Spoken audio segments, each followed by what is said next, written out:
Subscribe कीजिए trending news India channel को और बेल आइकन को दबाएं सभी वीडियो सबसे पहले पाने के लिए। नमस्कार दर्शकों, आप देख रहे हैं ट्रेंडिंग न्यूज इंडिया और मैं हूं आपके साथ तुषार पांडे। लेकर आ गए आपके लिए एक और नई वीडियो जिसमें बताएंगे नरक चतुर्दशी का शुभ मुहूर्त, महत्व, पूजा विधि और कथा। नरक चतुर्दशी के दिन दीपदान और अभ्यंग स्नान को विशेष महत्व दिया जाता है। माना जाता है कि ऐसा करने से अकाल मृत्यु भय समाप्त होता है और शरीर भी स्वस्थ रहता है। जिस घर में नरक चतुर्दशी के दिन मुख्य द्वार पर तेल का दीपक जलाया जाता है, उस घर में यमराज प्रवेश नहीं करते और ना ही उस घर के लोगों को किसी भी प्रकार का भय सताता है। नरक चतुर्दशी इस साल 14 नवंबर को पड़ेगा और नरक चतुर्दशी 2020 का शुभ मुहूर्त है। अभ्यंग स्नान मुहूर्त है सुबह 5:23 से सुबह 6:43 तक। नरक चतुर्दशी के दिन चंद्रोदय का समय है सुबह 5:23 को, यानी 14 नवंबर 2020 को।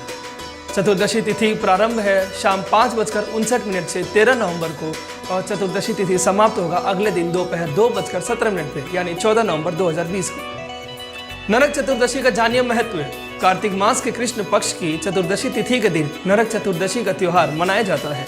इस दिन विधि विधान से पूजा करने व्यक्ति को उसके सभी पापों से छुटकारा मिलता है। चतुर्दशी को छोटी दिवाली, रूप चौदस और काली चतुर्दशी आदि नामों से भी जाना जाता है। इस दिन दीपदान को भी विशेष महत्व दिया जाता है।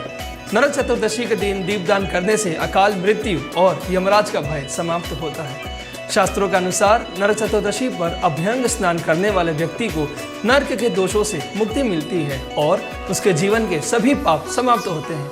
इस दिन तिल के तेल का मालिश करने से शुभ माना जाता है और कहा जाता है कि ऐसे करने से शरीर भी स्वस्थ रहता है। नरक चतुर्दशी को रूप चौदस के नाम से भी जाना जाता है। इस दिन लेप और उपटन करने से रूप में निखार आता है और माना जाता है कि इस दिन जिस घर के मुख्य द्वार पर दीपक लाया जाता है, उस घर में यमराज कभी भी प्रवेश नहीं कर पाते। दर्शकों, जानिए क्या है नरक चतुर्दशी का पूजा और विधि।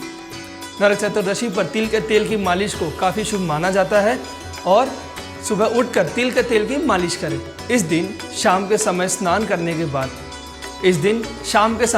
करने के बाद साफ वस्त्र धारण करें और दक्षिण दिशा में यमदीप अवश्य जलाएं।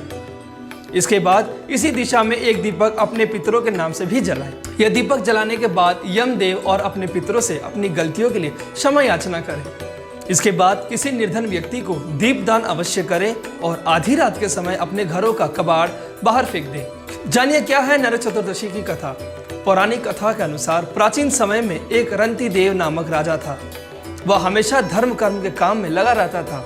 जब उनका अंतिम समय आया तब उन्हें लेने के लिए यमराज के दूत आए और उन्होंने कहा कि राजन, अब आपका नरक में जाने का समय आ गया है।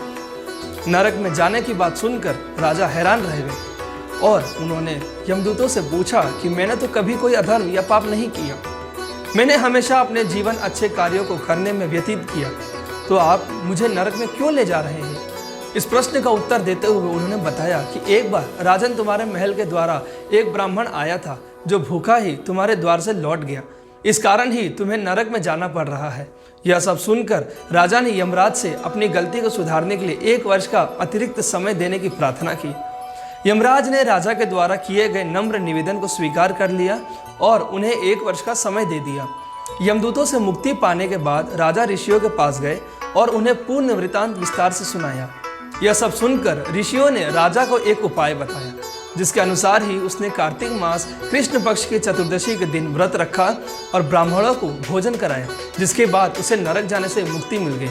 उस दिन से पाप और नरक से मुक्ति हेतु भूलोक में कार्तिक चतुर्दशी के दिन का व्रत प्रचलित है। बाकी दर्शकों, हम ऐसे ही हर त्योहार पे अपने चैनल पे एक से एक वीडियो लाते रहें। तब तक के लिए बने रहिए और देखते रहिए ट्रेंडिंग न्यूज़ इंडिया। नमस्कार।